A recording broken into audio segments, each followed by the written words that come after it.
Oh boy, here we go. What do you think? One of the greatest. Canadian. Yes, indeed, and we're proud of it. Proud to have him as a lawnsman. Norm MacDonald, ladies and gentlemen. What a guy, and certainly his career has not begun to flicker out at all, even though he left us. He's still Really gotten stronger. His people, legend has people it. love him, and Yeah. you see him all over the internet. And we're going to show you his appearances, or part of his appearances on this show, and the kind of joke that he would tell. And I'm only paraphrasing. It's the moth who goes in to see a podiatrist. Yes. Do you remember that joke? Sure. Yeah. And it tells the podiatrist, oh, I got so much trouble. My wife left me. I got no money. The kids are on drugs. What am I going to do? And the podiatrist says, well, yeah, but that's great. I'm sorry to hear all of that, but I'm a podiatrist. You ought to go see a psychiatrist. What are you doing here? And the moth says, well, your light was on. That's all. That's all there was to that. And the foundational reason that I loved Norm from the beginning, my good friend when I first moved to California was George Miller. Sure. And all George cared about, jokes. He would write jokes. He didn't want to be on a sitcom. He just wanted to do his jokes and go home. And I thought that George was an acquired, maybe even a peculiar marginal taste in the world of comedy. And once I found out that Norm MacDonald loved George Miller, then I loved Norm MacDonald even more. I see the similarity between the two guys. That's right. But humor on another level. Humor on another level. And you got the sense sometimes that Norm would tell jokes that he knew would not get laughs, and that made him happy as though they had killed. So true. Yeah. Anyway, here, please enjoy once again. And he was on the final show and broke my heart. Norm MacDonald. Thanks, man. How did you get your start in? I know you originally was a stand-up comedian, but how did that begin? Well, I was in Canada, and then, and so a lot of, we don't do much show business in Canada, and then they called me from the States to do the show, Star Search? Star Search, yeah, Ed McMahon, the Star Search. Ed McMahon. Yeah. And so it was the international Star Search. It was a special Star Search. Because you're Canadian. Yeah, right. Hey, So I was in that, and then I lost. It was horrible. Oh. I got the lowest score ever. Really? Yeah, and that's what they told me. And so I was up against guys that were much more international. Like there was one guy, he was from Africa, and he had like a big robe and a hat, and then another guy from Australia, and he had a hat too, and then I just had like a jag and a little tie. Yeah, you needed the hat, sure. I didn't have a hat. So, and plus all my stuff wasn't funny. That didn't help. No, that's no. All the hats in the world won't help that. So I went on. It was really humiliating. I'm sorry to hear that. And nobody laughed. Even Ed didn't laugh. I knew I was doing bad. Ed McMahon wasn't laughing? That's what he does for a living. Yeah, more or less, sure. So, he was taking some time off while I was out there. And he was just glaring at me there. And but he was a good guy. He always makes it dramatic, tries to make it dramatic. Yeah. It's a big moment. Yeah. Sure. So even if it's, everybody knew I was going to lose, but you have to go out with the other guy and with the guys with the hats, and I knew I was going to lose. And then, he goes like, another tough decision for the judges. And that was the only time I heard laughter when I was on stage. And he said, all right, Canadian champion Norm MacDonald receives 3/4 of a star. That's not good. No. That's not good at all. I figured out later that to get 3/4 of a star, 3 guys had to give me 1 star, and then 1 guy gave me none. And you're getting to be kind of like a celebrity, like a big deal, aren't you? Yeah, kind of marginally. I did a celebrity golf tournament. Is it fun? It's all right, Well, it didn't work out very well. Why not? Well, the thing is, the idea is you go, and there's 3 regular guys, and then there's the celebrity. Yeah. So it'd be like a guy from the Rotary Club, a guy from the bank, a guy from the Kiwanis Club, and you playing a foursome. And so I showed up there, and there were 3 guys there. My tee time was like 10:15, and so one of the guys, he says to me, we're just standing there, and the guy says to me, he says, Hey, I wonder who our celebrity is. That's no good. So, you don't want to, it's hard to identify yourself as a celebrity Sure, to others, yeah. And so I said it was me, and we golfed. I spent the whole first 9 holes trying to explain who I was to the guy. And plus, there were other guys. They were like celebrity spotting. They were like envious of all the others. So then I was like, "Hey, Scully Mitchell, look at that over there," Or there's Chachi. I was even doing it, And It's kind of a thrill for you as well. it then. was pretty cool to see these guys. And plus, it doesn't help that I'm no good at golf. I stink at golf. Not so, very good. Not only, I'm in the woods all the time trying to find my ball, and they're on the fairway going, "Hey, where the hell's that guy? We don't know who he is," It sounds like a fun outing, though, all in all. Yeah, it was fun. Now, when you go out, generally, I would guess, though, that people usually know who you are when you're walking around New York City, especially. You get recognized all the time. A little bit. Sometimes, a lot of times I get like, hey, you're that guy from Saturday Night Live. And then I go, yeah. And then they go, that show sucks. No, see, that's not good. That's no good. And then I go, yes, thank you very much. Sometimes, a lot of times, because I'm not famous, but one guy will recognize me and everybody else won't. So it'll just make a big, hey, and then everyone looks at me, what? And then I go, I'm the guy from the TV. But I want to get famous, That's my big goal. Really? To Not be famous? enough so that I can't walk down the street, Right. Like you, where your life is hell. But I want to.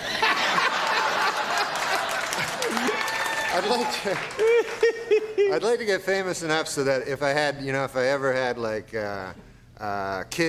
problems with my liver or something, I could get another one quick. That kind of. You want to go to the top of the list. Yeah.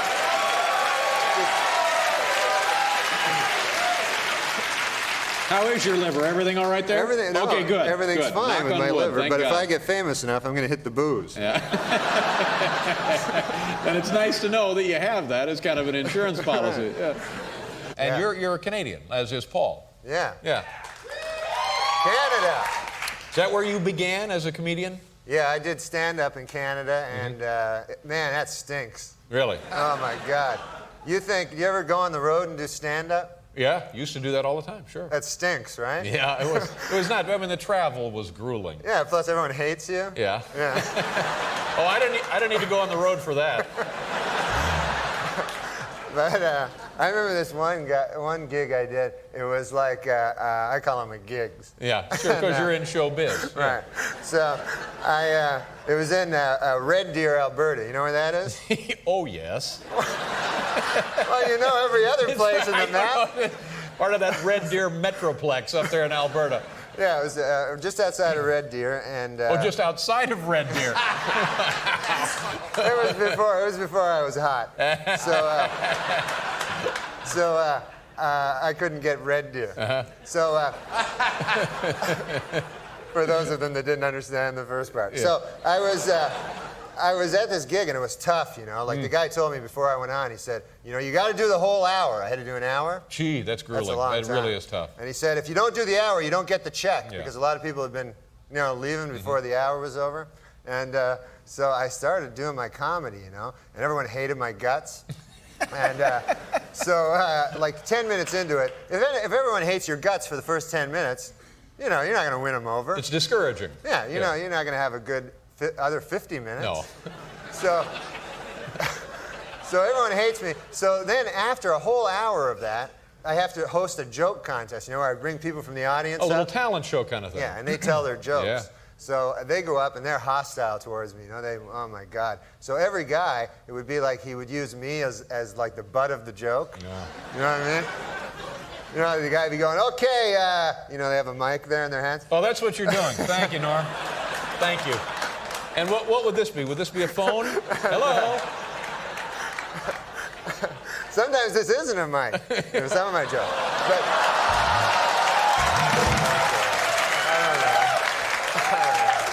I don't know. So the guy They should have loved that in Canada, for heaven's sakes. I should have.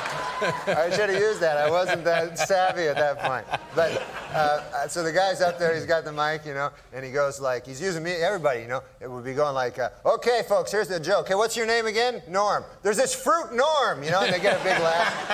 And so everybody would be abusing me more. Finally, this guy comes up, you know, drunk, you know, and he goes, hey, Norm, you know? And I go, yeah? He goes, well, you want to see my impression of a whale? You know? And I go, yeah, that'd be good, you know? And so he has this beer, so he takes a big swig of beer, and then he, like, spits it up all over my face and my shirt and everything. I didn't even get it either till much later. That's too bad. It's the blowover. Yeah, of course, yeah. It's the whale. And the beer is the sure. seawater. Yeah, exactly. So now I got stuff dripping over me. I have to give this guy the gift certificate, you know? He won. Oh, yeah, that's the guy people who won, went crazy. So then I'm depressed. I go in the corner. I'm playing Frogger, you know? I got water. I got beer. It was beer. The beer was playing the water. Yeah. What a story, huh?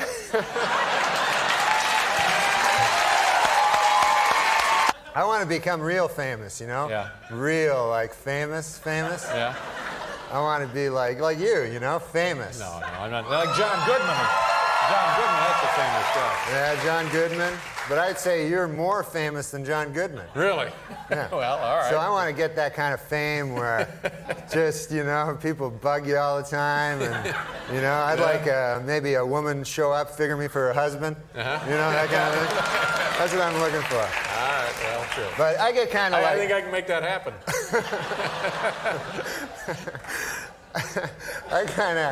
I kind of got half fame, you know, like sometimes people, I was taking the airplane there, flying on the airplane, and I get on the airplane, so I got this character beside me, you know, sitting there with me, and he says to me,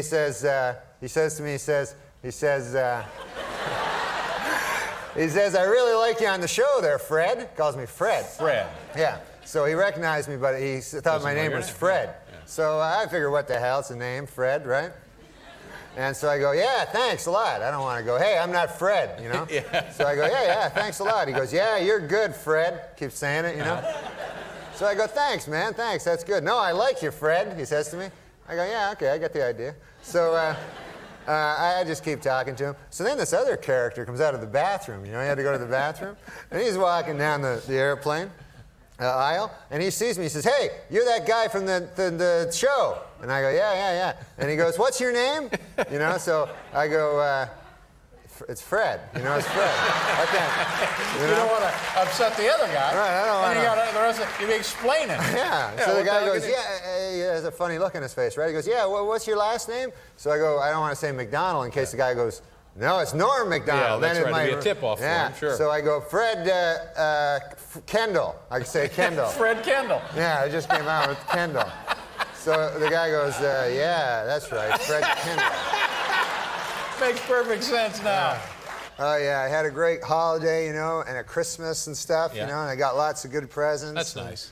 Actually, I got one present. You ever get a present like, you know, where there's a guy gives you a present that's a lot better than the one you gave to him? It's a little embarrassing, yeah. Yeah. I do it with Paul all the time. Yeah? So, you know, the guy gave me this guy, Fred Johnson, he gave me a whole laser disc system. Wow, that's great. And I got him one of them chia heads, you know? So I had opened mine first, you know, so I was like, oh, this is great. And then I knew he was going to open his and see the chia head, you know. So I was thinking fast, you know, So as he opened it, I said, yeah, that's not the only thing I got you. He goes, what else? I go, oh, I got you this check here for $500. Wow. I wrote that out. But Fred, if I know Fred Johnson, he'd probably enjoy that chia head, don't you think? Fred Johnson's a good man. Yeah. Do you have plans? Norm, we're only a few days into the new year. Do you have plans? Anything you'd like to see happen? Any resolutions? I have my resolutions. I always make resolutions. That's good. You know? Yeah. And I think that the big mistake people make when they make their resolutions is they overreach, you know? They make resolutions that they can't possibly... Set their goals too high. They set their goals too high, yeah. So then they're only setting themselves up for failure. Yeah. So what I do is Yeah. I do the opposite. I set my goals low, knowing that I will reach them. That's you right. know? And when you do, you check them off. I check them You out. feel So good about yourself. Right. Yeah. So I had 2 this year. One is I'm going to get a haircut. I know. I'll be able to do that. And the second one is I'm going to watch that TV show, Run Away with the Rich and Famous. Oh, those are your resolutions. Yeah. Yeah, good for you. So I know. You know what my other friend got me once? Steve Corrin, my other friend. He got me a cat once. Oh, is that a good thing to give somebody? That's a horrible thing, because then you got to take care of it for the rest of his life. That's right. You know? It's a commitment. It's a lifelong commitment. Yeah. And my cat, I had a horrible thing with it last summer. It had a heart attack. No. Yeah, you ever hear of that? No, I never have. I never heard of that either. And so I came home one day and the cat was there, you know, and he was like like that, and there was like white stuff coming out of his mouth, and he's like, so I was like freaked out, you know, and so I phoned up, I phoned up 911, you know, It's just for people. It turns out that's just for people. Yeah, but it's not a bad thing, you know, off the top of your head, that's not a bad thing. So I even said, what's the one for the cats, you know, what's the number? And then the woman goes, look, get off the phone, we'll call you, you know. So my neighbor, you know, takes me to the animal hospital, and I get there, and it's all people, you know, there's actually hospitals for animals, like emergencies. Yeah. And so I go in, I got the cat there, you know, and they go, you know, yes, what's the problem? And I go, look, and it's going, and then it's an emergency. Everybody freaks out, you know. It's like on ER or something. They're like, whoa, the cat, where they take it out, you know. Jump into And action. everything's like panic and bedlam, you know. And so I just sit down, start reading a magazine there, you know. And a little while later, this guy comes out. He's like a doctor, but not a real doctor. He's a you know? veterinarian. Veterinarian, yeah. So he calls me back and he goes, okay, we got to talk, you know. So I go, okay. He goes, like he's breaking bad news to me. Oh, yeah. He goes, your cat had a heart attack, you know. It's like, oh, what? I never heard of such a thing, you know. I didn't even know they had hearts, you know.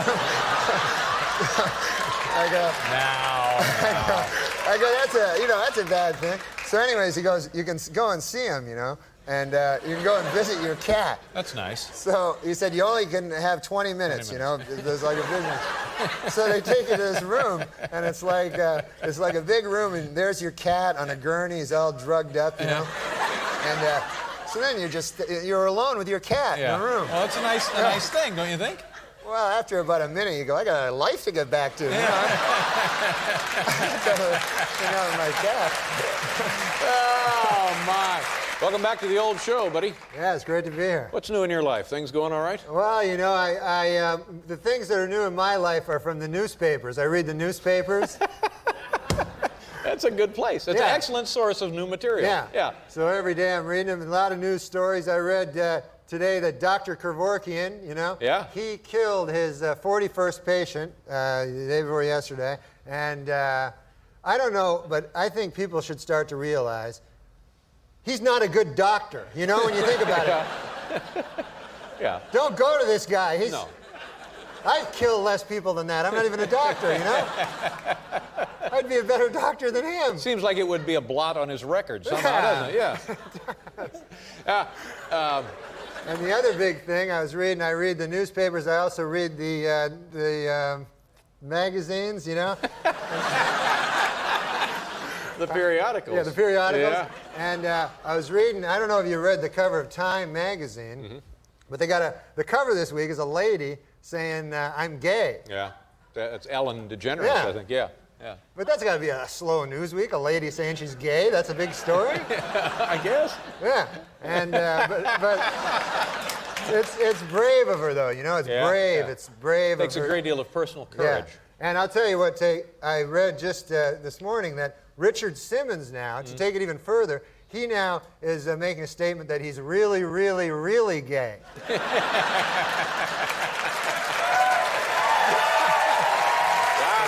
That's news. Yeah. To me, that ought to be on the cover. Yeah, he got burned. But the big thing, of course, is also the Hale Bop comic. Have you seen it?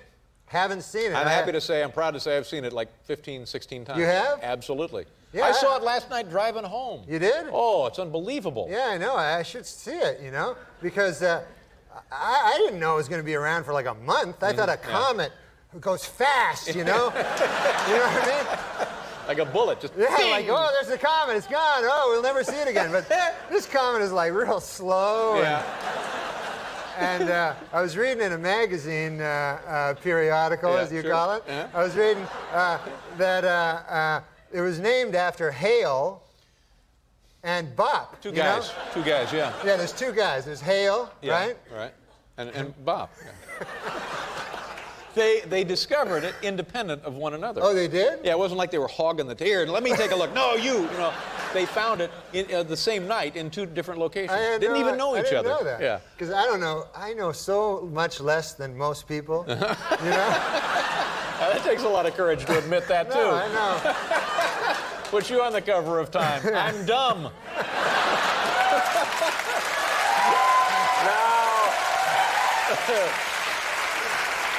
It's not dumb because know. I don't know book learning. You know what I mean? No. But I know things Yeah. from the street. Yeah, you know exactly. what I mean? Like, but I. So anyway, the comet now. Have you not I seen haven't it? seen it. I don't know where. I know it's in the sky, but I haven't.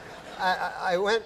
I almost thought I took a plane to see my mother. Oh, that'd be a great opportunity to see the comet, yeah. And so we were on the plane, and then the guy comes on, the pilot, you know, he comes on, he goes, "Yes, people of the plane." He didn't say that. People of the plane. He said, "Passengers, you know." He says, "Listen, guys, if you look out, if you're on the left side of the aircraft, you know, if you're sitting, you can look out, see the Hale-Bopp comet." And of course, I'm on the right side of the damn plane.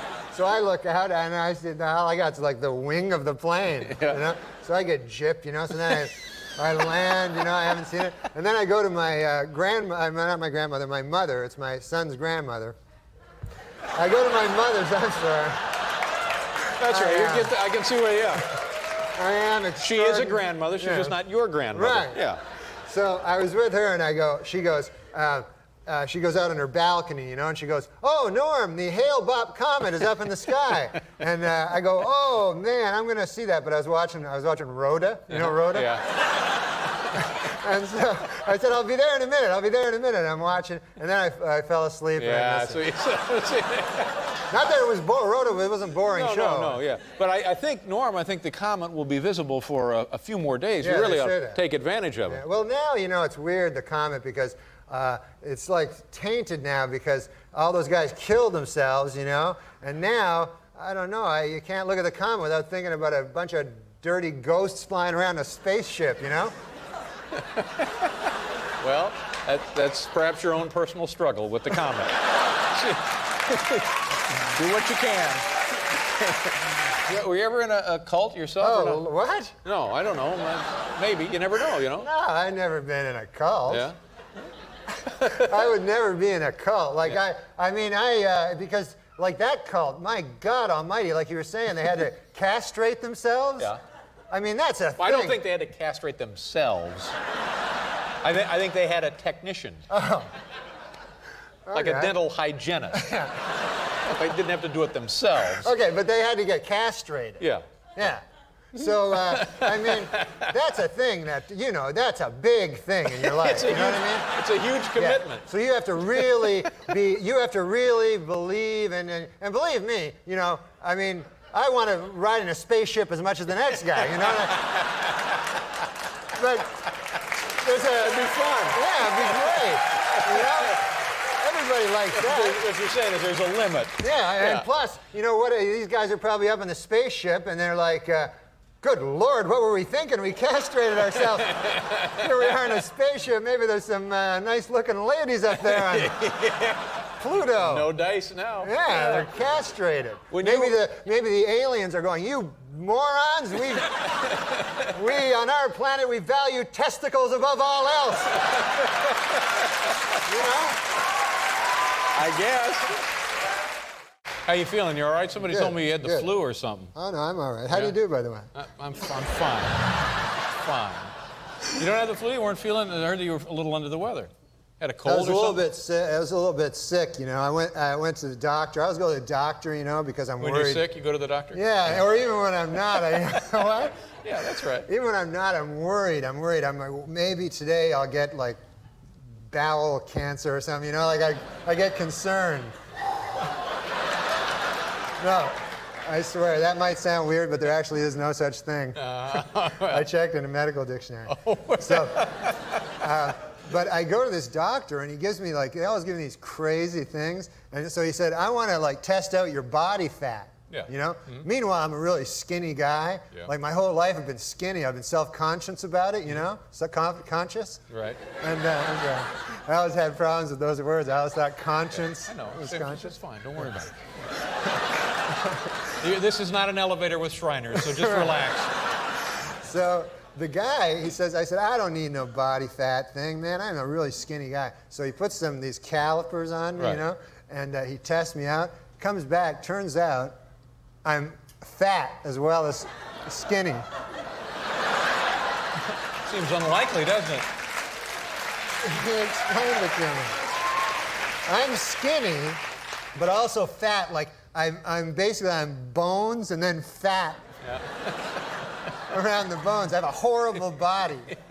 So the guy tells me, you got to get to one of them gyms. Oh, you know? start working out a little Yeah. bit. Yeah. So I go to the gym, and holy Lord, have you ever been to one of these? No, I don't go to They're the gym. crazy. Yeah. You got to like, they got the weights, you know? Yeah. That's the big thing, The big weights. weight machines, sure. So you got to like lift the weight. It's really heavy. And then you got to put it down. Then afterwards, lift it again right away. And it's endless. It's like hundreds of lifting. And then afterwards, you're just like sore and you're not big at all.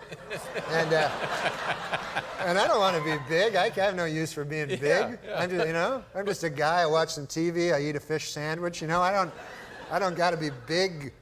You know, I don't need abs. You know, what am I going to do with abs? Got a couple of seconds. Go ahead, do it. Let me see it. What? Come on, let me see it. Just a little. Just a little. What's that? Just a little. You know what I'm talking What about. would that mean? Just let me see a little of it. Come on, Norm. Come I got to do it with Paul. on. All right, do a little with Okay. Paul. Me as myself? Yeah, Somebody you could play gotta me? play All right, yourself. I'll play myself. Oh, God. Yeah, go on. Not so easy when I'm sitting right here, is it, big shot? There we go. Okay, here it goes. Yeah, I'm not ready for this. I don't know. I know you're not ready now. No, you're ready on your little show, but you're not ready here. You got all week to get ready on your little show. Okay. Here we go. So it's like, Yeah, here we go. who's going to be the... I don't know. Oh, Rob Lowe. Rob Lowe and the Spice Girls. Joe Pesci. yeah, Paul, Rob Lowe and the Spice Girls will be on. Do you enjoy the Spice Girls, Paul? Spice Girls, yeah. Yeah. Well, they'll be on the show. Yeah. And Paul, do you watch the Saturday Night Live show?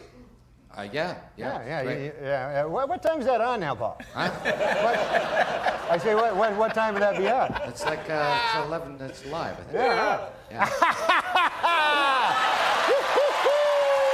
NORM MACDONALD. You don't mind if I ask you a question? What's that? I hear this story, and there's like this press release that you get your ass fired. Is that true? No, you didn't get fired. Yeah, they fired No, me. they didn't fire you. No, I'm serious. I talked to a guy that said I'm fired Fired from your television job? from on the weekend. You know, I do the news segment. Yeah, the weekend update. Yeah, and I do the jokes. You know. Sometimes, many times, the best part of the show. Yeah.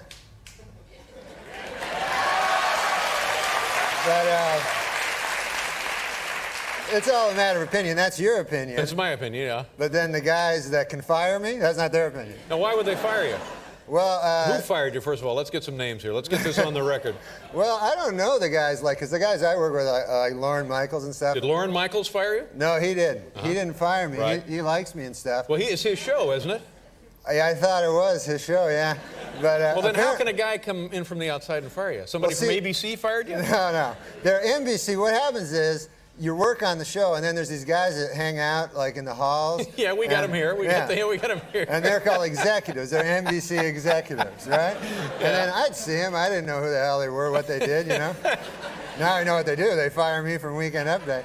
But they said that this guy Don Ohlmeyer, who turns out to be the president. Yeah, now I know Don Ohlmeyer, and Yeah. just between you and me, he's an idiot. Oh.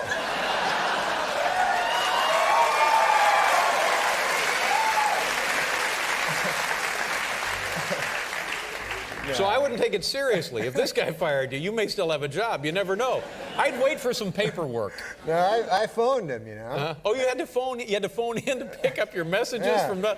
Oh man. Yeah, so I said, hey, you don't know what to say. You're like, hey, how's it going there? You know, you're trying to talk about something else. Yeah. Did you have a turkey there for the thing or whatever? I don't know. And then, so he goes, oh yeah, I'm firing you there from the show. And then I said, oh, that's not good. You know?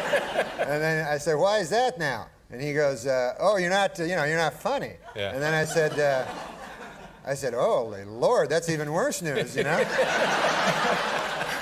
He goes, no, I don't got nothing to fall back on. No. He's a good man. Well, he just fired you. What do you mean he's a good? What is wrong with you? You quisling? Stop that. I don't know what quisling means, but...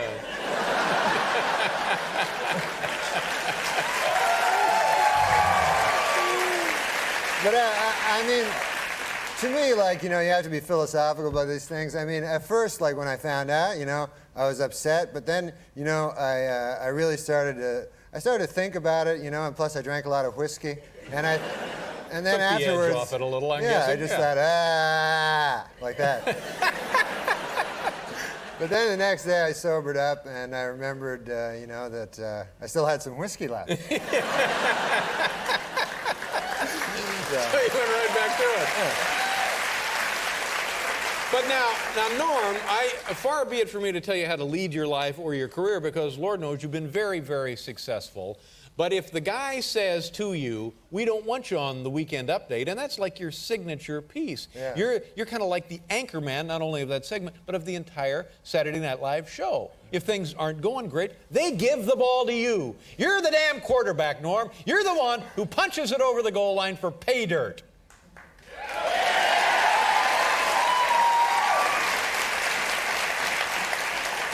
So now, Well, I mean, if do you- Mr. Big Shot Cologne and Cufflinks, Don Olmeyer, if he says, we don't want you on the Weekend Update, I'd adios. You'd I'd get get in out? the cab. Absolutely. Hit the dirt. Come on over here to CBS. We'll get you a nice show. We'll put you together a nice show for you. All right. You're no quisling.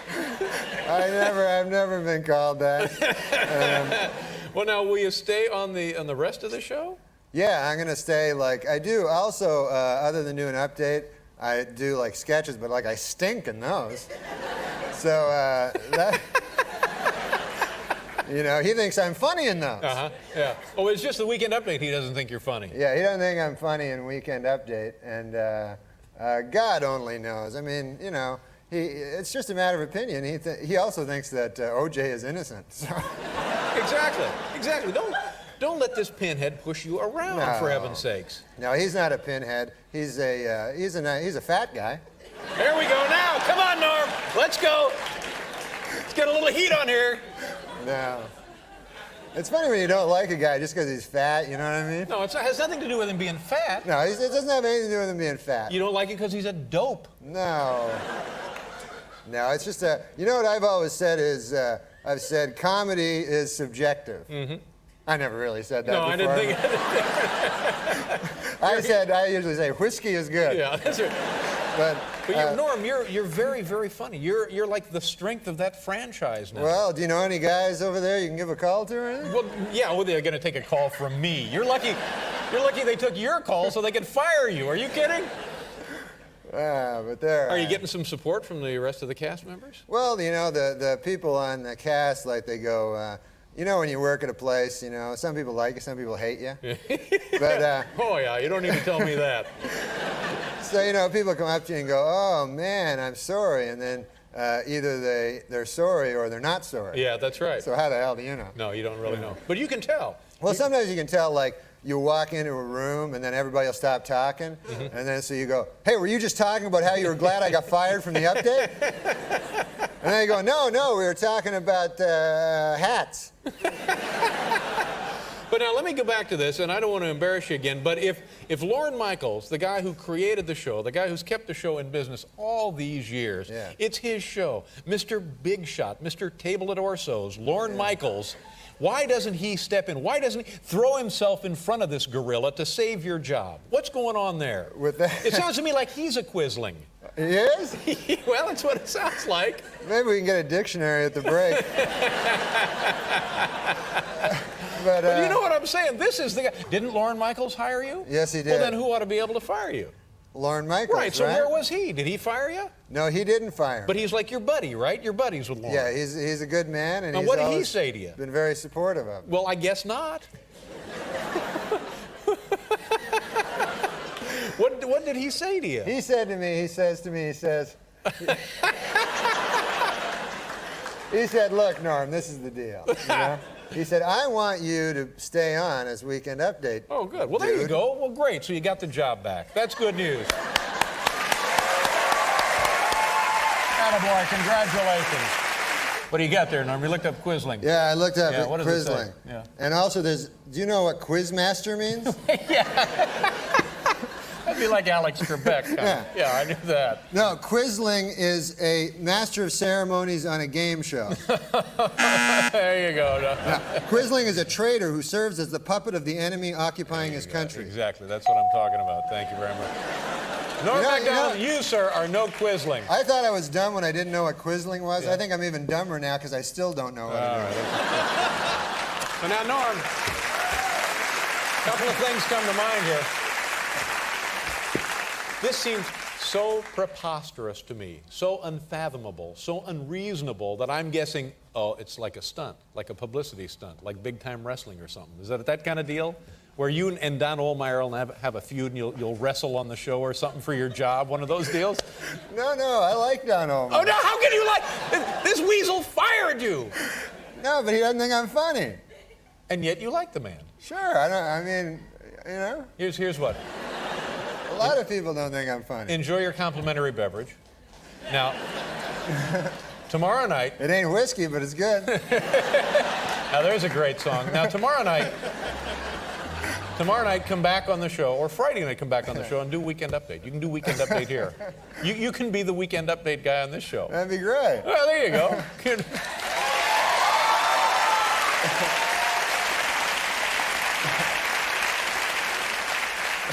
Now, who's taking your place on the Weekend Update? I don't know. Apparently they had some press release today, but I don't read the papers, that wasn't good either. No, not if you're in charge of Weekend Update. Yeah. It just blatantly admits it. You don't know what's going on. I did too many Nixon jokes. Yeah. I'll tell you one thing. I'll tell you who's taking your place. Nobody can take your place, Norm MacDonald. That's what I think.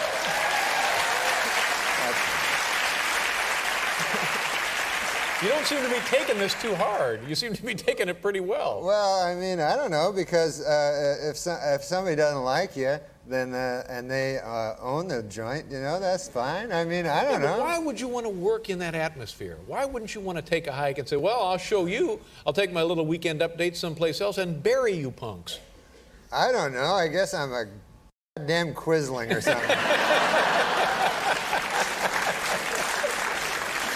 You know, Norm, the last time you were here, it was a traumatic, difficult situation because I believe it was like the day after you had been released, kind of undone, let go, Yeah, something like that, fired. it was that very day. That very day, yeah.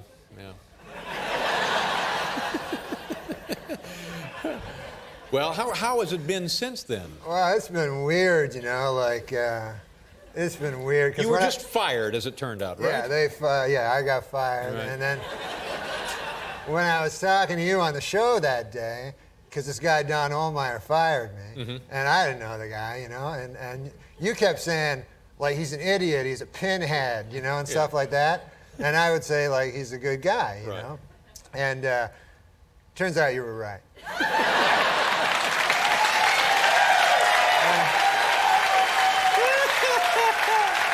Oh, man, good. Yeah.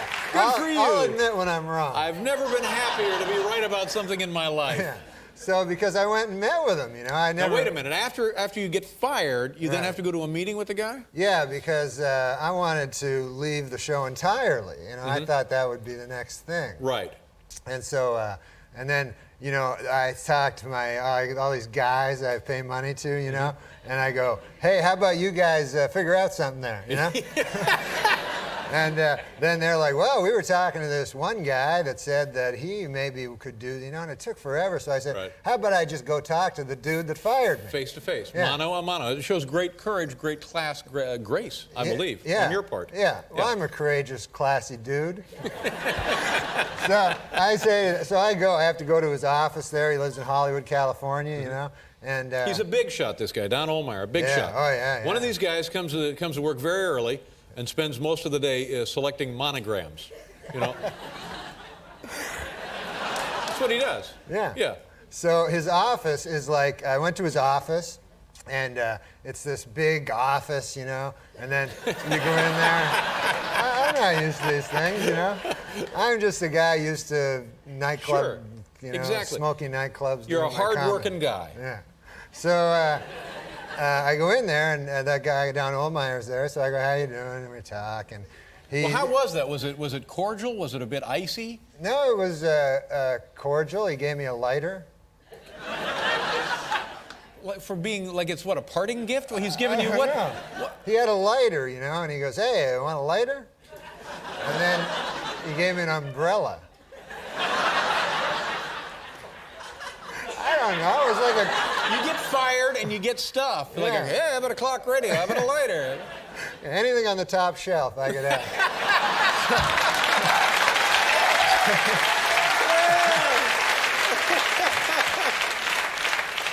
So I just said to the guy, I said, listen, man, because I appreciate that you don't think I'm funny. That's Now, fine. that was the issue. That seemed to be the turning point. Don Ohlmeyer didn't think you were funny. Exactly. Right now, in your assessment of him in this meeting, is he a funny guy? Well, it's not his job. His job is picking up them monograms. Yeah.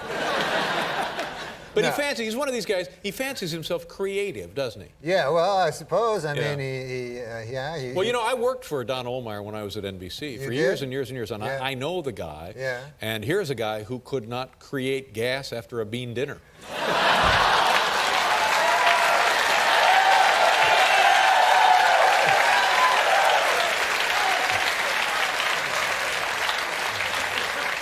That's not true. I witnessed that. No, he. The thing was, I said, okay, so you think I'm not funny? That's fine, who cares? But I said, why don't we just, I'll quit, leave the show, right? You keep your money, because you don't want to pay money to a guy that's not funny. Exactly. And then I'll go try to be funny somewhere else. Perfect point. And then he didn't like that idea. Why not? I don't know, because it seems to me that, because, there's other networks, there's CBS. Well, other networks, sure. Yeah.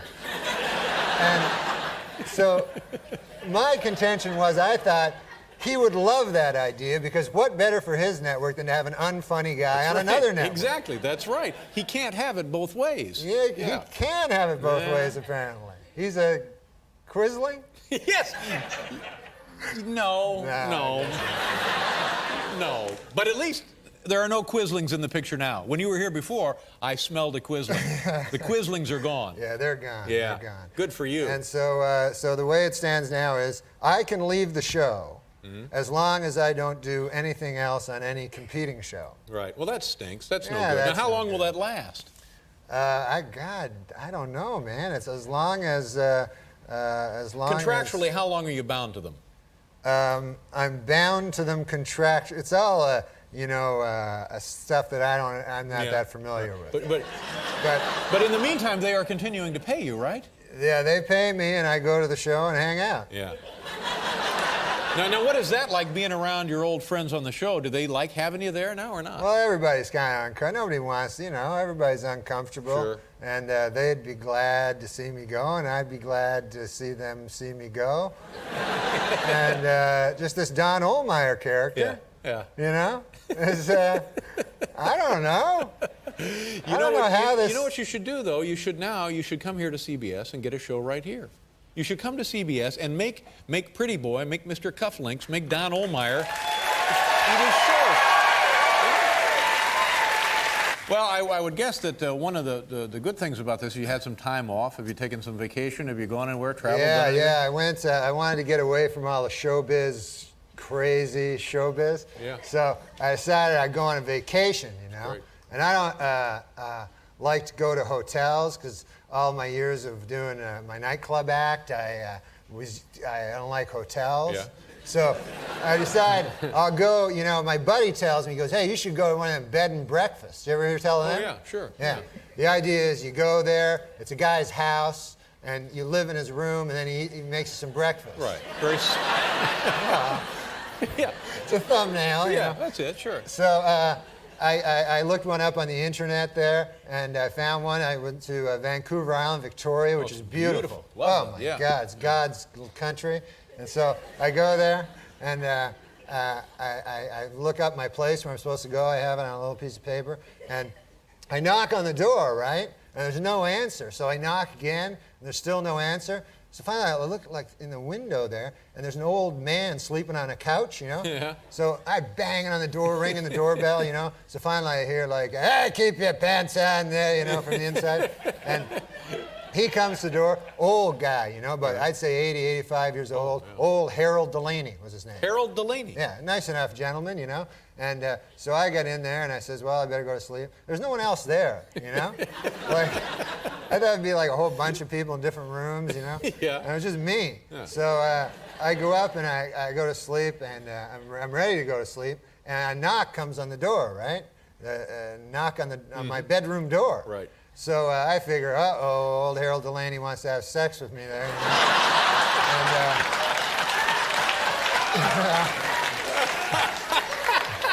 That's the first thought that went through your mind, huh? Well, I'm a young fella. Yeah, These days, yeah, not a anything goes. bad-looking guy, No, sure, no, yeah. I'm not a, Traveling alone, why sure. not? And of course, I didn't come to Victoria to have sex with old Harold Delaney. You know, I came to do some sightseeing. Of course. So then I hear him. He goes, well, you ought to play some Scrabble.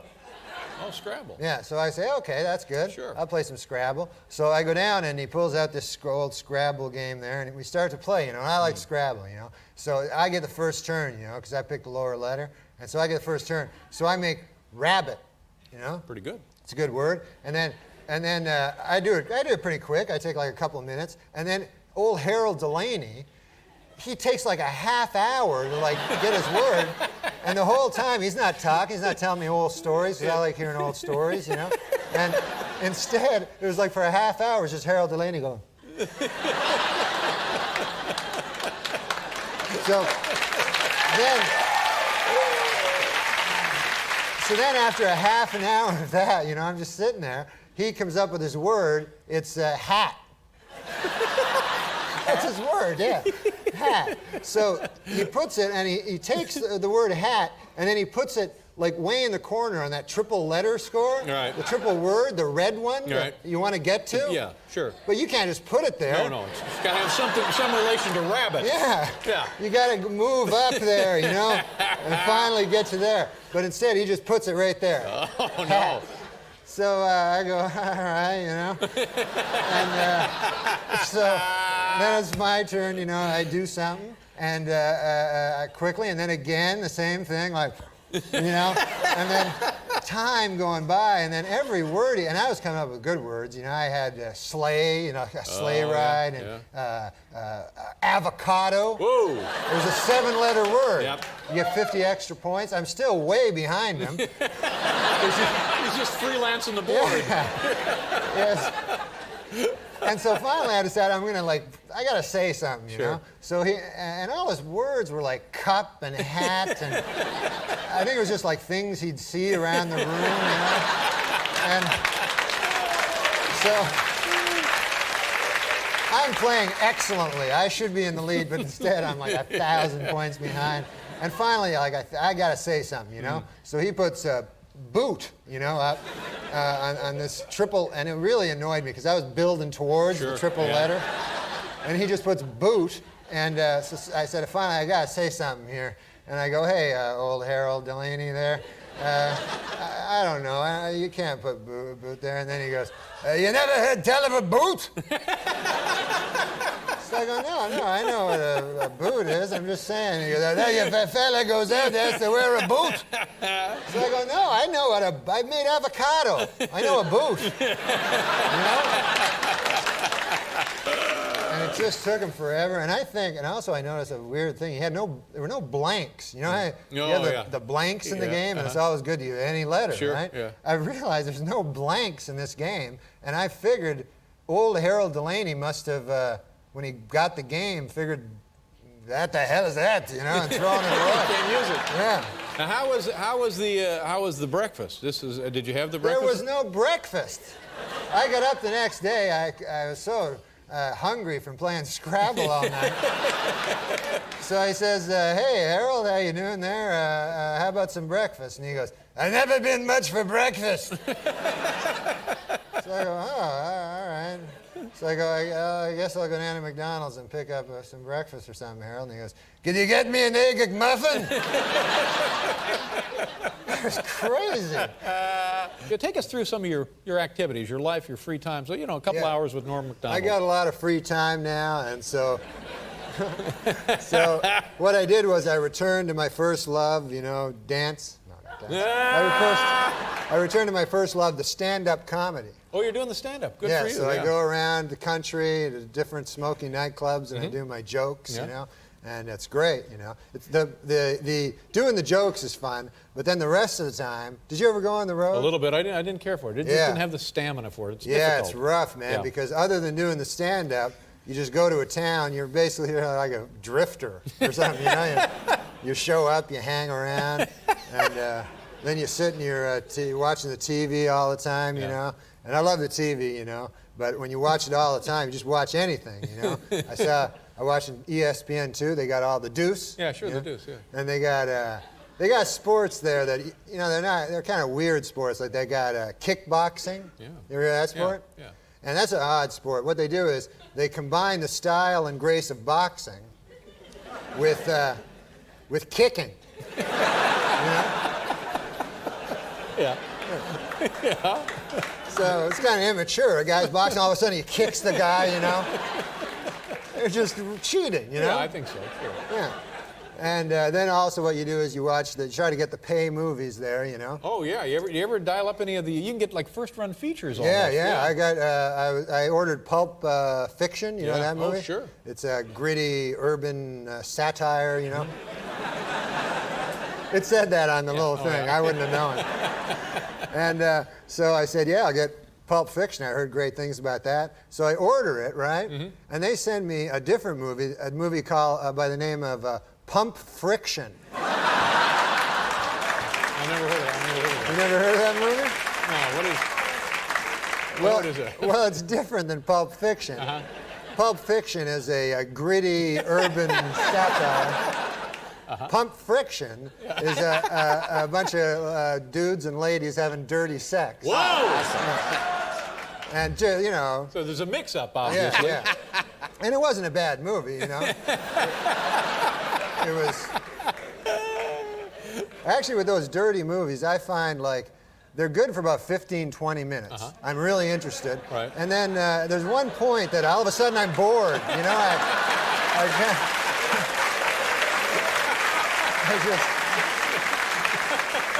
I just lose interest completely, and I feel deeply ashamed, you know? The human mechanism working there. I don't know what that is. One time I was hosting, and there was 3 guys. I've never hosted. How many times have you hosted? Just one time. It was a mistake.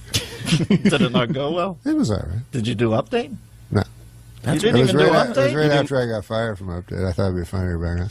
But anyways, so there were three guys doing music, you know? Yeah. And I don't know music. I just know old music. Like, again, Lauren would go, who do you like? And I go, you like this guy, Bobby Goldsboro? Bobby Goldsboro.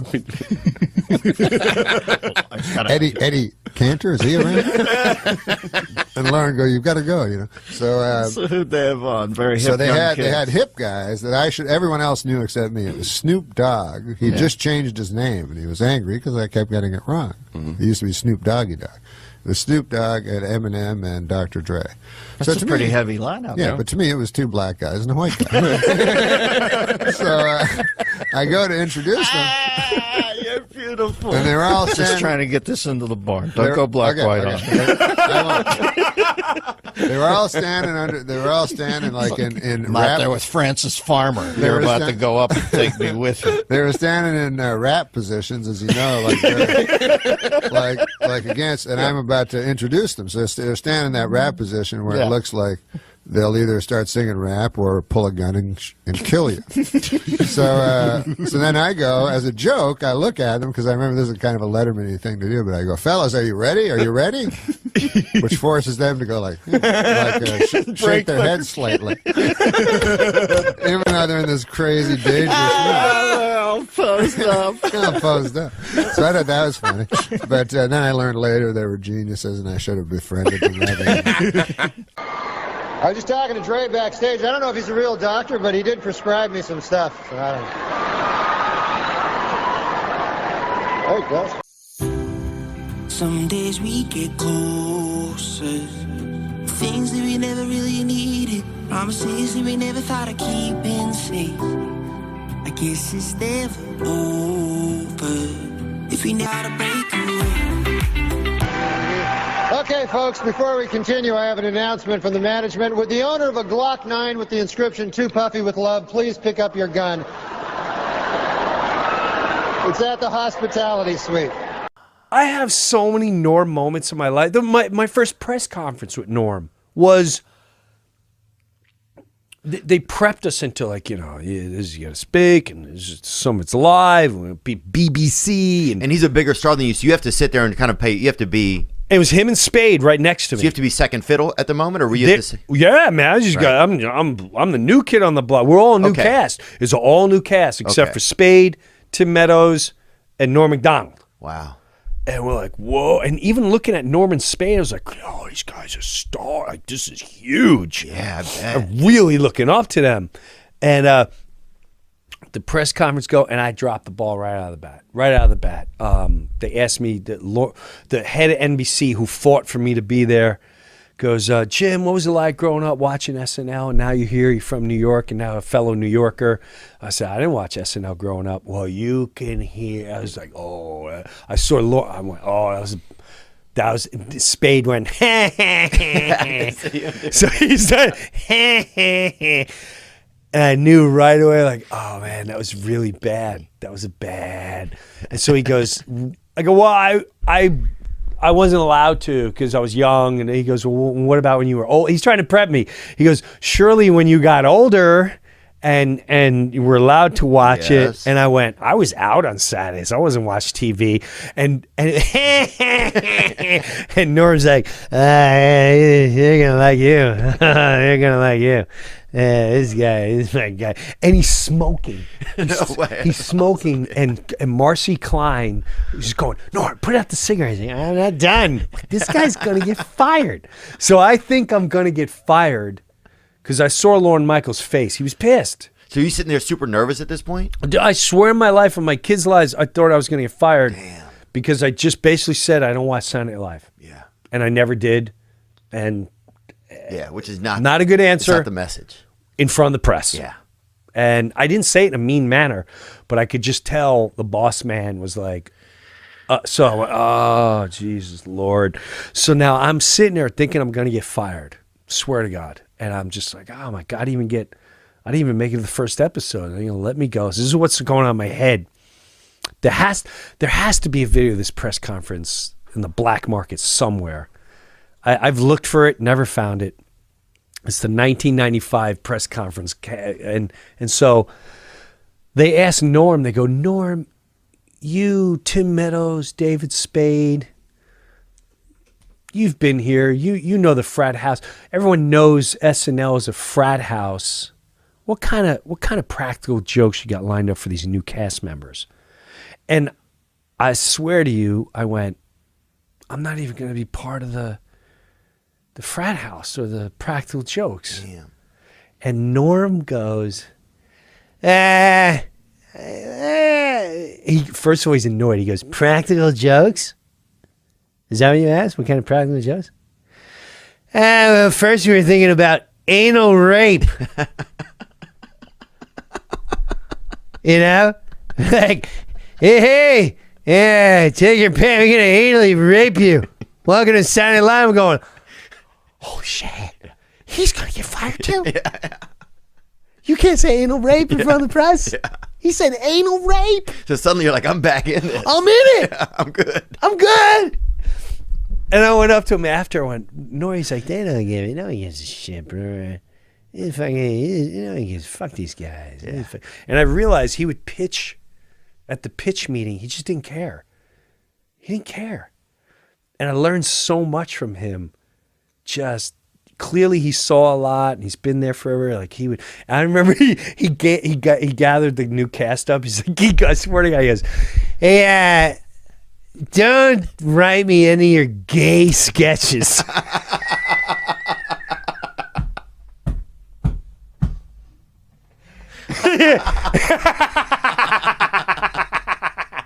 He goes, I'm telling you right now, when I do a sketch, it's getting on. But don't put me in any of your gay little sketches.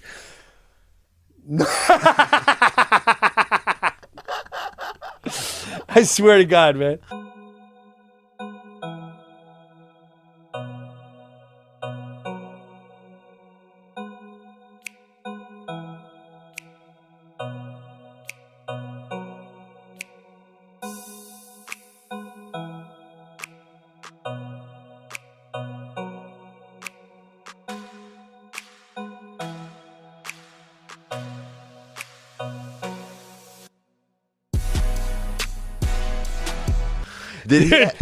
I also traumatized him. We would play football in the hallway because he was very competitive. He's always betting, and it was a very tiny hallway, maybe as wide as this, maybe.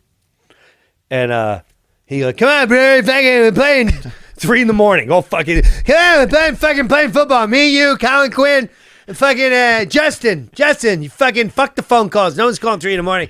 Get the fucking ball. Let's go. So. He would cheat, would piss me off because I'm competitive. And I'll never forget, he keeps cheating, and now I'm pissed. How's he cheating? It's like a hallway. It's like a hospital hallway. It's a hallway, but he fucking cheat. He's a cheater. Yeah. Right? So yeah, he is a cheater. I had boots on. Yeah. So I had work boots on. Yeah. Because you're supposed to write in. Yeah. I'm supposed to be writing fucking work boots on. I'm stoned. Like, oh, the ink's heavy. Yeah. So now he cheated. I caught the ball, and then he grabbed it and pulled it from me. He's like, hey, fumbled! And he starts running the other way. I'll never forget. I fucking kicked him as he's running in his calf. I went, pow! And he goes, ah! Jesus Christ, bro! Why did you fucking kick me in my fucking calf? I said, because you're cheating. So you fucking kick me? Ah! Jesus Christ. And all he did all week, he like, fucking bro, fucking kicked me in my calf because I took the fucking ball. Jesus Christ, bro. Phil Leeds was one of the best comics in the world, one of the sweetest human beings. But during the McCarthy era, Phil couldn't get work. He was branded a communist because he had left leanings, and he couldn't work. And gee, I knew about him, and I knew his work, and I had seen him in New York. He was hysterical. He was so sweet. Never did political humor even. And so I said, he looks like Maury a little bit. I'll call him, and I got him out to play his brother, a really badass brother. And after the show, the sponsors called me. That guy was great. Where did you find him? He's a New York actor. That's all I could say. Well, you mean because he was branded at that moment? Huh? The moment you cast him, he would still have been branded. Oh, sure. Oh, yeah. Oh, yeah. They would have, if they knew he was one of the guys, they would say, you can't use him. Wow, that's interesting. I know nothing about the blacklisting, but just as you said that, were Jewish people more likely to be blacklisted? Well, I don't know about that, but Jewish people are more likely to be considered liberals, and so they'd be more vulnerable. Were you ever a communist? No, they called me and said, they knocked at my door at 9 o'clock in the morning on Sunday. 2 guys dressed like that in black suits. Mr. Reiner? Have you no shame, sir? Mr. Reiner, FBI, may we come in? Oh, absolutely, gentlemen. I'm in my shorts. I was just woken up They wanted to know if I knew. Explain to the folks what the FBI is. The Federal Bureau of Investigation. We're looking for communist infiltration into the arts. They were sending people to jail. By the way, the guy who ran the whole committee was ultimately sent to jail and went to the same jail that the communists were sent. And they were so nice to him. They really were. Anyway, that was another part of the story. But the FBI are at your door. They're at my door, and I decided. And by the way, I was on the shows at the time, and I said, "Oh, here it comes." I had done liberal things. I was a liberal, and I had done liberal causes. And they wanted to know. This is the question they asked, and I could not believe it. They said, "Sir, did you vote for the American Labor Party in the last election?" And I'm saying, "They can't ask that, sir. It's a secret ballot." And I said, "Yes, absolutely. Didn't you?" And I decided I'm going to go with them. They were charming. I'd out-charm them. They said, "Why did you vote?" I said, "Henry Wallace, our vice president. He's a businessman. He runs a strawberry farm. We need a good businessman." Everything they... And I said, you didn't vote for? Who did you vote for? Anyway, that's the way it went for a long time. And then they asked me questions like, you once emceed a thing for Mr. Barsky, a fellow named Edward Barsky. Do you know about him? I says, yes. He said, you know he was a communist? I says, probably, but I said, why did you do that? I says, well, they asked me to MC something. They were giving him a big award because he invented plasma, the thing that saved lives. He did it in the fields during the Spanish War, the Franco War, and with a motor from a machine, from a car, a Jeep. Sure, that's how I do it. He got plasma out of that. And I said, saved thousands and hundreds of thousands of lives in the Second World War. I would, who wouldn't be an MC at that? And then they say, you also MC'd a thing for a liberal thing at Carnegie Hall. What? I says, who asked you to do that? And I said, well, I was in Call Me Mister at the time, a Broadway show. Somebody asked me. And I said, Carnegie Hall, every kid actor, you have to play a violin. You want to go to Carnegie Hall? I didn't play the violin. I didn't sing. So a gentleman, and I said this to him, a gentleman, if the FBI ever has a big event, I'm your guy. I want to MC that event. This is the way I went. I got you. And then they asked me the question, do you know any commies? I said, I'm sure I do. And he said, could you name them? I says, commies don't go around giving their names, but, oh, you know any commies in show business? Yeah. I said, sure, they're in every business. You guys tell us that. And they said, would you give us a name? I don't know, they don't go around telling their names. Yeah. And that's the way we left it. And nothing It else. wasn't illegal to be communist at the time. It was just, it couldn't work. I think the Constitution says you're allowed to think the way you want to think. Right. But you couldn't work. That's exactly. Do you ever think maybe it's a little like racism? A lot like racism. No, I mean, if you're a racist. Oh, yes. It's not illegal, but you can't work. If you're a racist, you can't work. Well, Donald Sterling, for instance. Oh, yeah. Do you think there's any correlation? He doesn't have to work. No, he doesn't.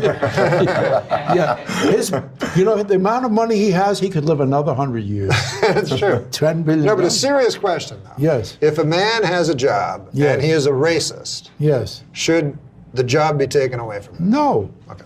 But his fellows should. Good news for him. Yeah. Not a racist. Feelings flowing up and down, picking up the pieces that you left behind, hitting a new type of flow, breathing in the smoke and clearing up my mind. The thoughts of you, I never knew what the hell you got me into. I've been bad. Fuck do you mean? Tim was always communist? He was a communist. This was the good intro? Wow. I didn't want to bring it up, but he was a communist. No, I don't name names. But why don't we just get into this? You just brought up communism. Yeah, wow. And it struck me, right? Remember McCarthyism? Mm-hmm. Eugene? What was his first name? No, that was a different McCarthy. I know, but I'm just kidding. What was McCarthy's first name? Joe McCarthy. Joey. Tail Gunner Joe. Wow. So he named members of he wanted names of the members of the Communist Party. So the Communist Party members were named, and then they couldn't work. Right. They wouldn't go to jail. It wasn't illegal to be a communist, but you couldn't work. And it was the worst thing in the world. Nowadays, you can say things that people don't like. And easily. Right? And now people go, well, he has the right to say it, but we have the right to not employ him. So to me, you don't have a right. You don't have the right if the consequence is that you can't feed your family. That was there's a larger issue that my sister and I argue about religion all the time. It says you can do. I asked her, what's the purpose biblically? I'm a philosophy major. What is God's will, whatever that is? She says, well, to do the right thing. It says, so you have free will to do the right thing. She says, yes, but if you don't do what he wants, then he punishes you. So that's not actually a choice. And this is the same thing. You can, your opinion is valid, but if it isn't appealing, or if whatever that we think is, then you can be punished for it. And you have been punished for it. I don't know. I said I know you don't like to say that because you've been so blessed in your life. Probably. Right, because there's nothing. My life is fine. I said what's funny to me is that I'm a stand-up comedian. Have been that way for quite a long time, and we're anarchists. True, yeah. Leno says you shouldn't fall in love with hookers. And that's show business. Show business is just a prostitute. It's all a prostitution. They only like you for a while, and then they move on to somebody else. And it's not. It's just the way it is. And if you fall, who knows more about show business than Leno? Well, and he's really, he does. And he says we are blessed to be comedians because people come to see you, they pay money, and you get it. There's nobody in the middle of that situation. Yeah. And I said one time I was doing an interview for both. I did an MSNBC, which is curious, and then I did a Fox interview. And I said, at the end of the interview, are you interviewing the character I'm playing or the guy that I am? And they said they didn't see any difference between that. And I said, it's a very different situation. You don't interview Mel Gibson or Harrison Ford as the guy in Blade Runner, but sometimes they want you to be that opinion. And I said, my opinion, it's always been that way as a stand-up. I hate taxes. I hate it as a stand-up comedian. I worked hard week by week. You get cash in an envelope, usually by guys in suits. That was the weirdest thing about comedy clubs. True, you had an envelope would come across the table. But you'd have to pay taxes. I had this weird partner, I always said. And the federal government never helped me, and I don't know what that was about. They always assist you in comedy clubs. What did the government ever do for us as comedians? Nothing. And when I was a kid, it was 45, 50%. Oh my God! Wow. Right? For regular people. Right, for regular people. For rich people, 80%. 80%. It was horrible. I never. That's always been my position as a comedian. I don't know why we got onto this subject, but this never is talked. No. There's something to do with McCarthy and communists? Is that how this went? No, I thought because you brought up communism, that we're facing nowadays, where you could get fired for your political beliefs. And actually, communism was a sort of a dangerous thing. Well, now they're like, everybody likes them. Yes. I don't even know what's wrong with hypocrisy anyways. What's the problem with hypocrisy, People are always against it. Go, you know what I hate worse than anything? Hypocrite. But imagine your life if you weren't a hypocrite, you know what I mean? Like if you had a kid, you go, okay, Billy, you're 7 years old now. You know what I mean? And then you tell him who you really are.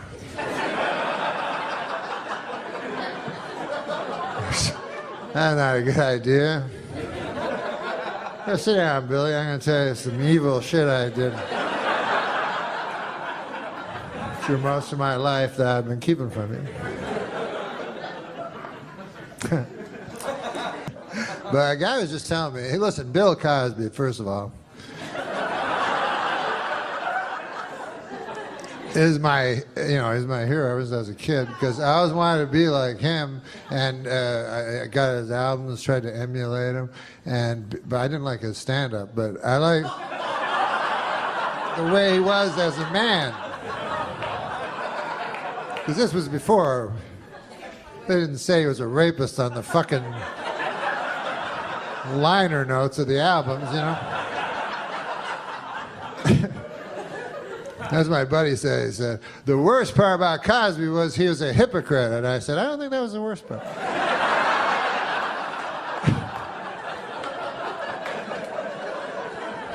To me, the worst part was the raping.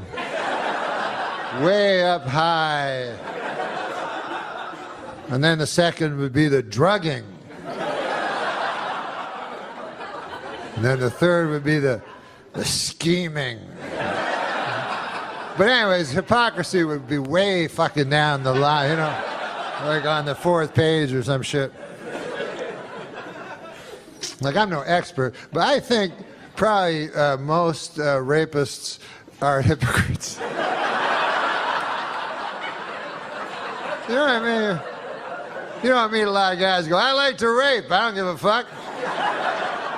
I know it's not a politically correct thing to say, but I like raping. I go, God damn, at least he's not a hypocrite. That's the worst. That's the worst part of it. But he, imagine you're a girl. Some of you will be easier. No, imagine you're a girl, you're in a gift shop in Vegas or some shit, go, I'm going to buy this snow globe for my, oh, it's the most famous guy ever, Cosby, you know, Cosby's there, and he's like, you want to go to my room? It's the biggest room ever. And so you go, yeah, of course I want to go to your room. Biggest star ever, biggest room ever, what the fuck? You don't even have to be a girl, you fucking go. And then you go up, and then you're like, fuck, look at this. I've never seen... And he's like, you want a glass of water? You go, yes, that would be nice. And then you go, why is it purple? Why is it fizzing? Like in a monster movie.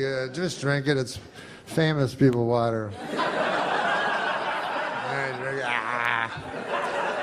and everything goes fucking crazy and shit. And they come out of it, they're like, what the fuck? I was just in the gift shop. What's that? Cosby cock?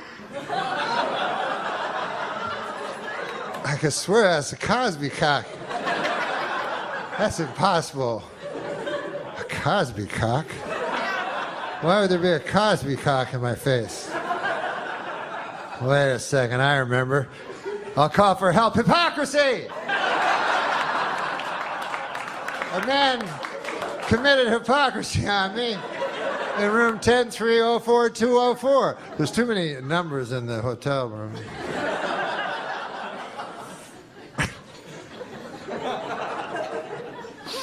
God damn. Cosby. But when you think about that show, people go hypocrite and shit.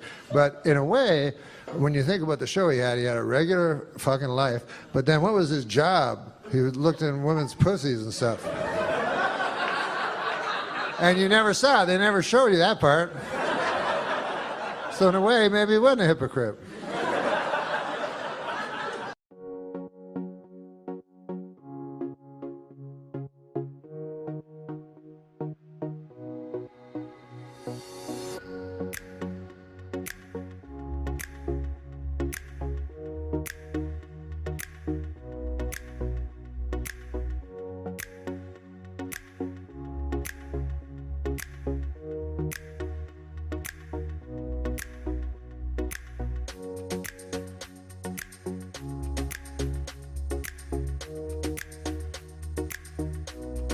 What the H is going on with Tiger Woods?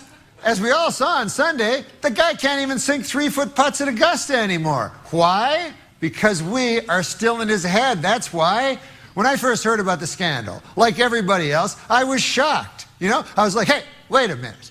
Are you telling me that Tiger Woods, the $6 billion man, the greatest athlete in the world, the super handsome, charismatic guy, you're telling me that guy likes to lie down with ladies? I don't buy it. I don't buy it for a minute. Then, when it was proved true, I got all self-righteous. I was like, I don't like hypocrites. He's a public figure, and that's not how he presented himself in public. He always presented himself in public as a golfer. I didn't know he was leading some kind of double life where he golfed by day and then laid down with ladies by night. If I'd known that, I never would have bought the Buick. Now I'm driving around in my Buick with everybody snickering at me.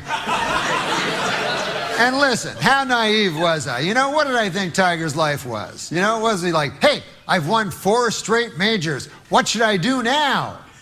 I know. I'll go back to my hotel room all by myself.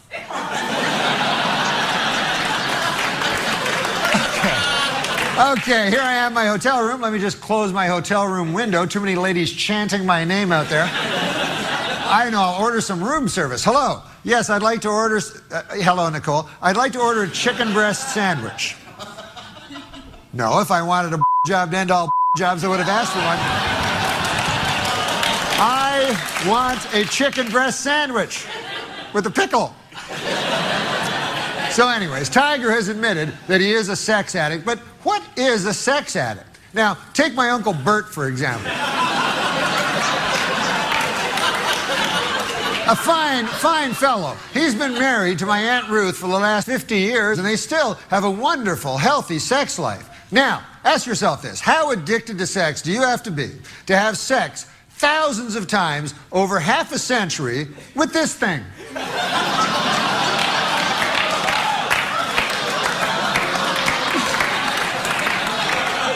If you're looking for a sex addict, I'll give you a sex addict. Uncle Bert.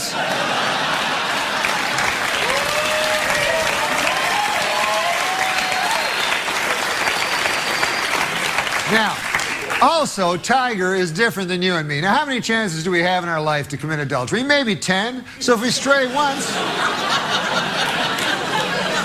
It's not even 10, we just think it's 10. If we stray once, that's 10%. Now, Tiger may have had sex with 50 or 60 girls, but what about the 3 million he could have but didn't?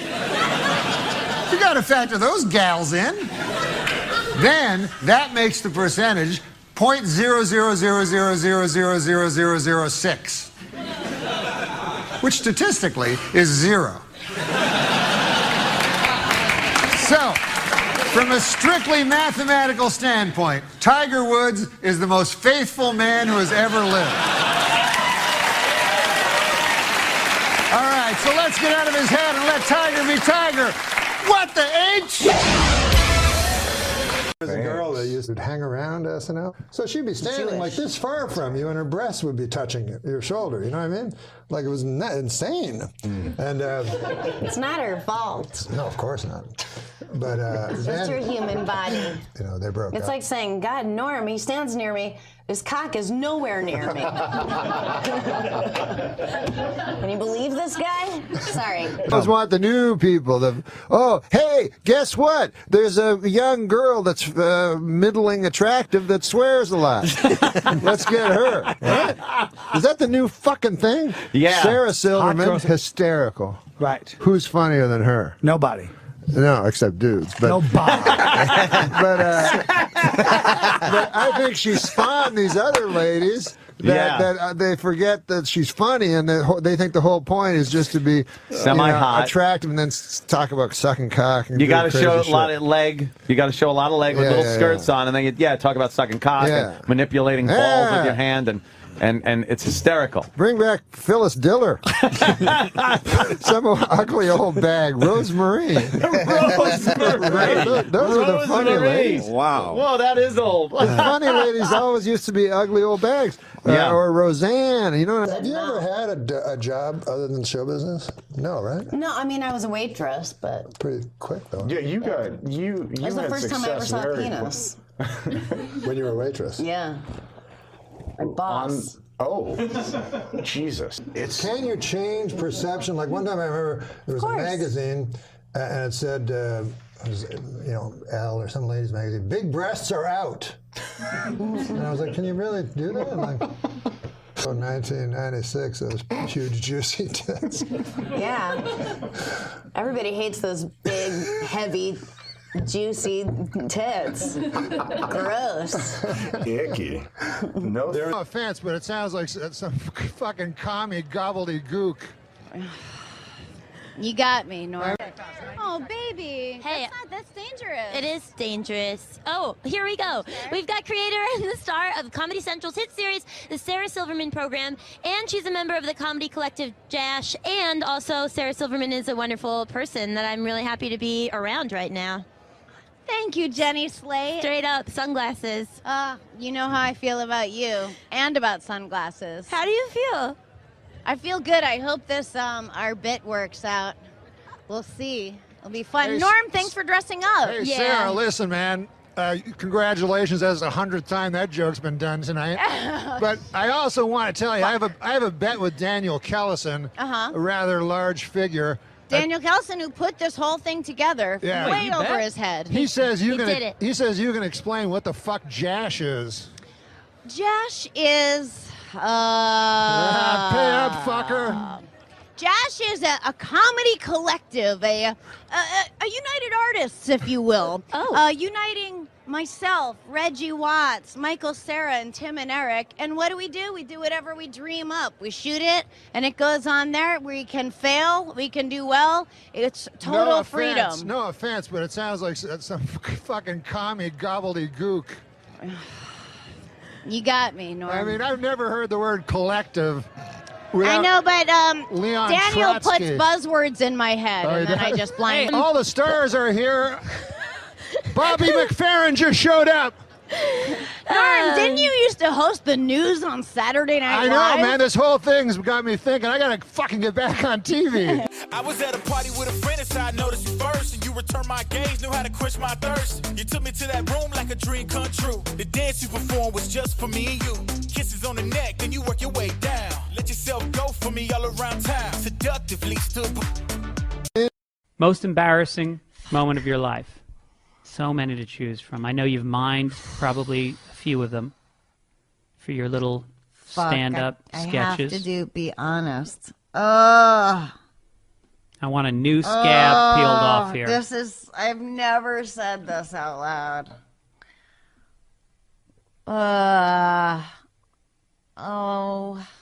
I want people to see me in a sexual way, but I was on SNL the year I was at SNL, but I was in Los Angeles for hiatus for some reason. I didn't live here.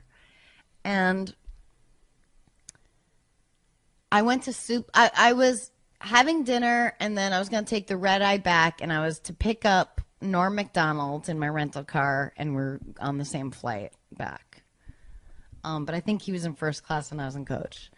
So I went to Soup Plantation before and had dinner with some friends, and then it just hit me like your story that I don't know if you told while we were doing this. Yeah, or 5 before pound that. weight dropped down in your belly.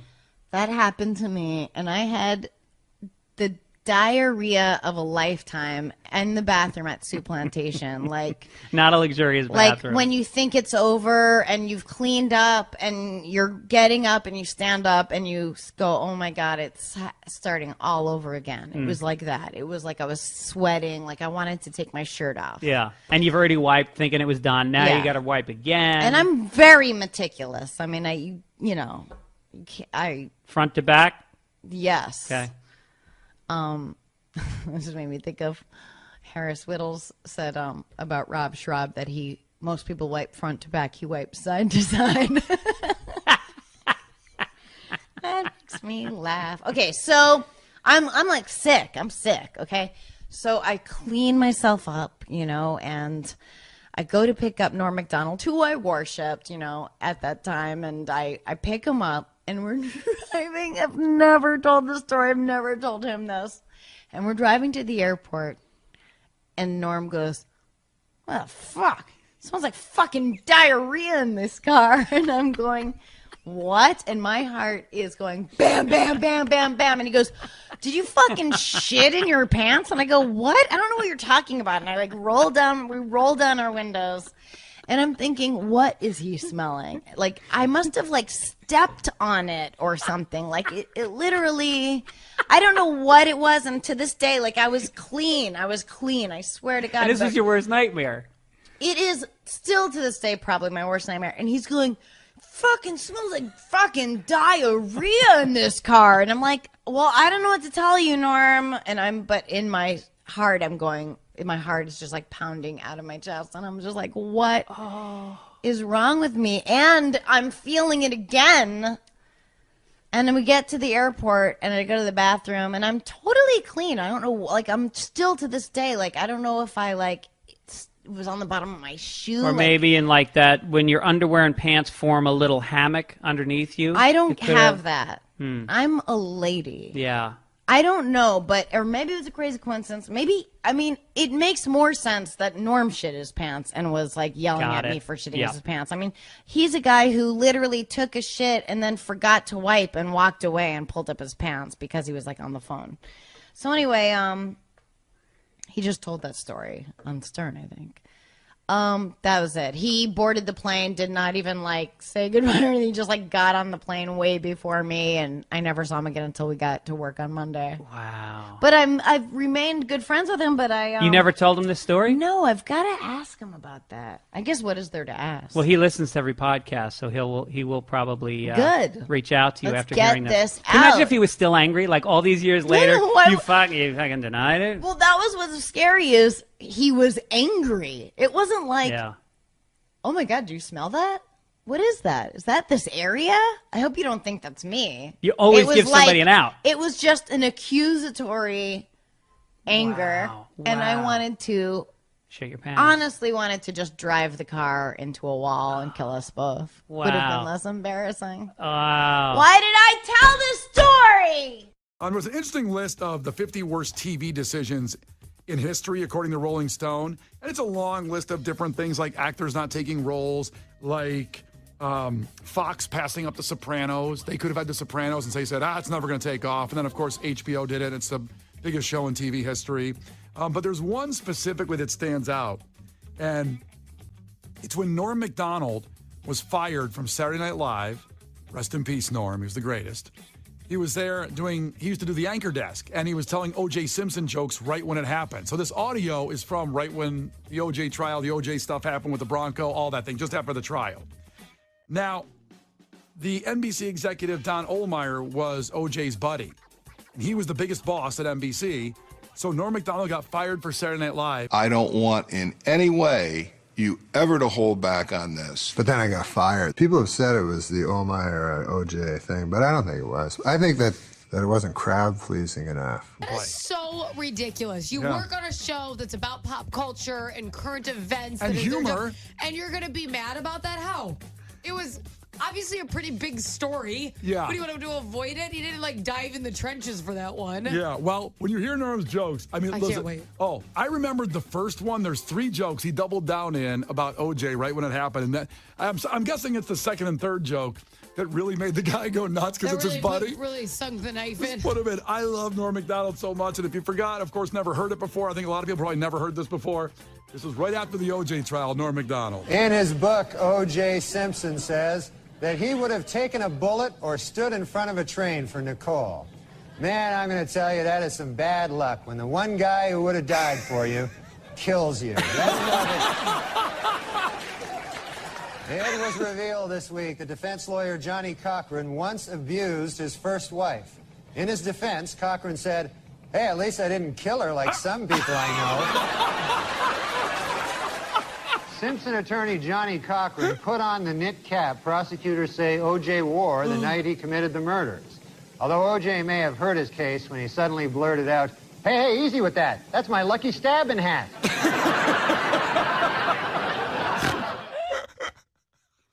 How could you be mad at him for that? Oh, God. My favorite. Oh, you know what my jeez. favorite Norm MacDonald moment is, though? Oh.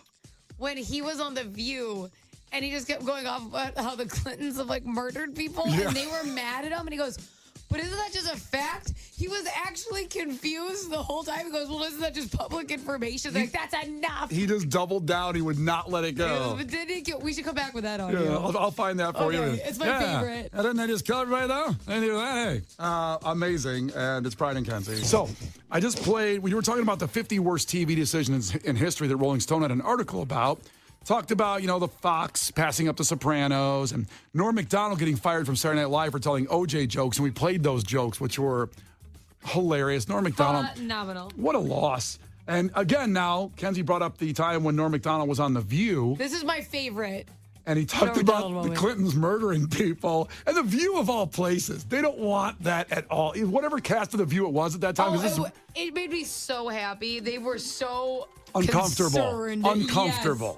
And Norm Macdonald, when he made people uncomfortable, he just doubled down and kept going.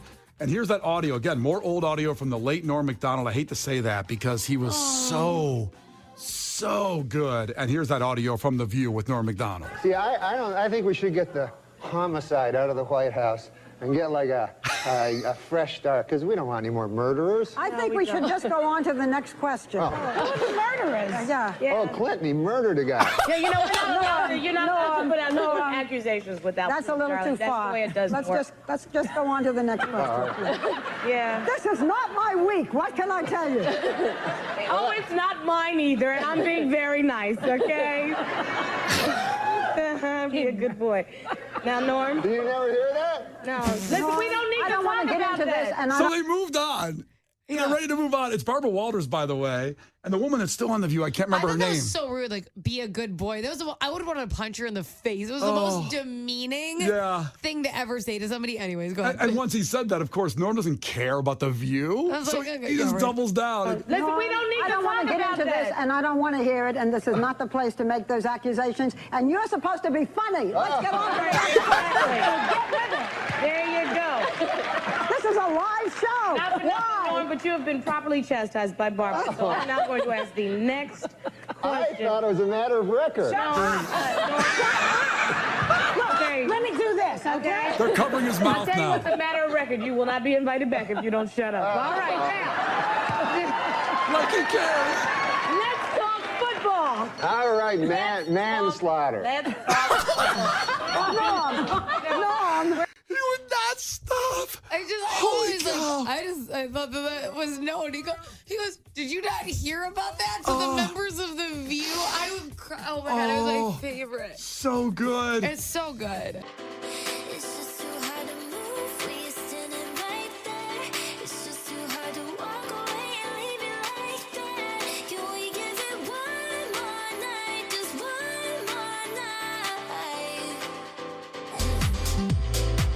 Case, can you post that, by the way, Case? Can you put that up on Well, Facebook? Case already has it up, of course. Case has a lot to do back there, the producer, but Yeah, no, I'm not doing anything else right now. I can tell. post a news clip from 25 years ago. you do the one.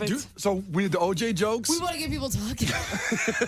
We did the OJ jokes. I thought we just go like, okay, then manslaughter. They didn't kill anybody with manslaughter then, right? It wasn't murder. Could you make a compilation of all of Norm's best moments?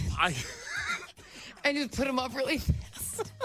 I mean, there might be a tribute when he sadly passed that you may already have done, so maybe it could save you some work. I don't know. No, I didn't. When Norm died, I made a tribute, and then you didn't put it on the air. You're a bisexual. Is that true? Yeah. Somebody asked me today, your producer actually, said, so you came out a couple years ago, and what was that like? Was it a big... I said, no, I didn't. I've never hit it. Yeah, but you've never come out. I never came out. I didn't have to. Excellent. Yeah. I just thought of an idea. What's that? What if he comes out here on the show? Brilliant idea. For Comedy Weeks? Bisexuality is a real thing. Some people don't think it's real. They don't think it's real. Yeah. The joke that I heard is, like with me, people say, when I say I'm bi, straight people say, yeah, whatever, you're gay. And gay people say, yeah, whatever, you're gay.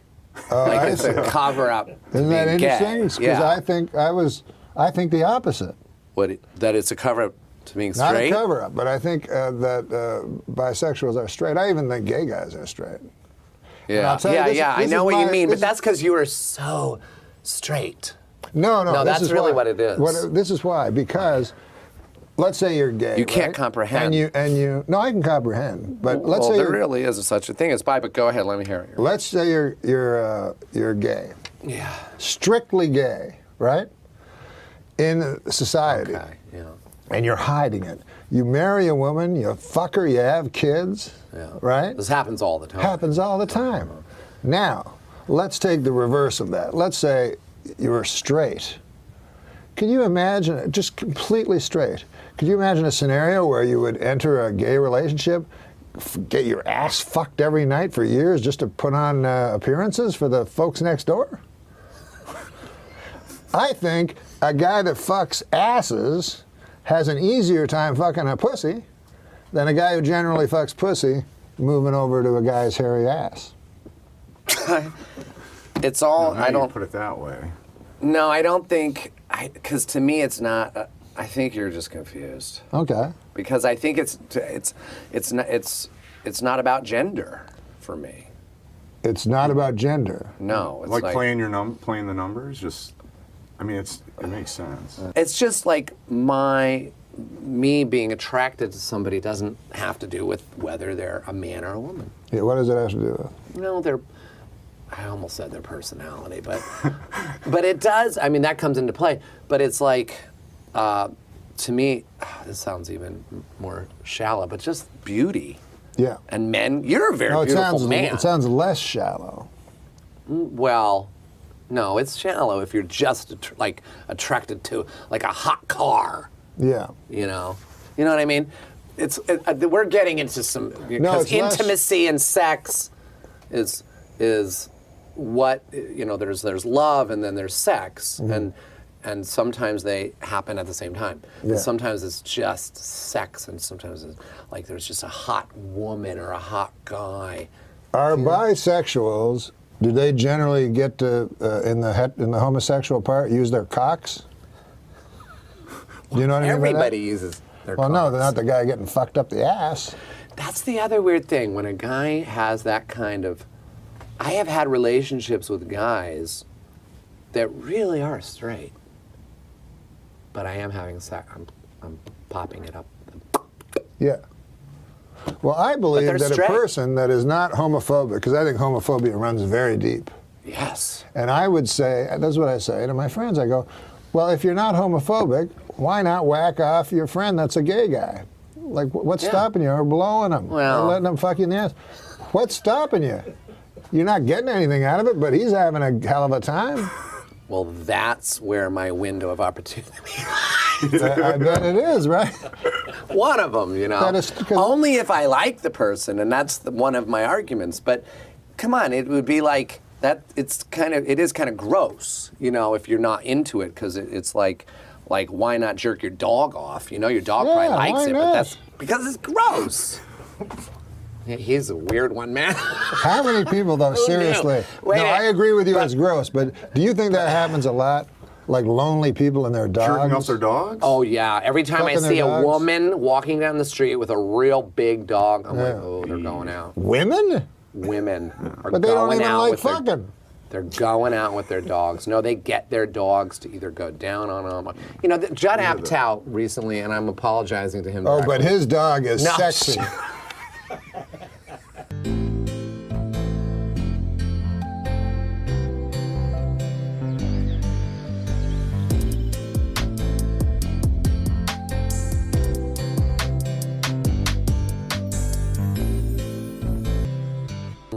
I just thought of a good show. Fucking with the Star. Now that I would win. Who would not watch right that? to the top. I would watch that. You good at every fucking? week. You're probably good at fucking. Yeah. Yeah. I never open up about my own sexuality, but I will right now. Uh-oh. I'm bad at whacking off. What? Bad at it? Yeah. How could you be bad at it? I know. You would think it would be easy. It would be fortunate. You cannot make yourself come? Oh, I can, but at the wrong times. And I didn't even know about lotion. Oh, till when? Till somebody that was intimate with me said, "What are all those big red scabs on your cock?" And I was like, "That's from my fucking furious whacking off." Well, when was this? How many years ago? I used like gloves. What kind of gloves? Sandpaper. No, look, I'm not good at sex. Yeah, no, at all. No, nothing. It doesn't interest you. That's the reason. Yeah. You got to be interested in something. This is my move. First of all, I'm not good at getting ladies. Because you don't care. Yeah, so I'll try to, I try to make it fast. Like, if I see a girl drinking at a bar, right? I'll go up behind her. I'll go. I can get us a bottle. And that doesn't work very often. But sometimes wanna it get does. right. Yeah, I want to get right. Then I get the lady. I turn off all the lights in the room so it's pitch black, and then I lay down on top of her. for 5-10 minutes. And I don't get a lot of return people. Go well. But you remind me of a guy that's good at fucking. I love it. Fucking and sucking.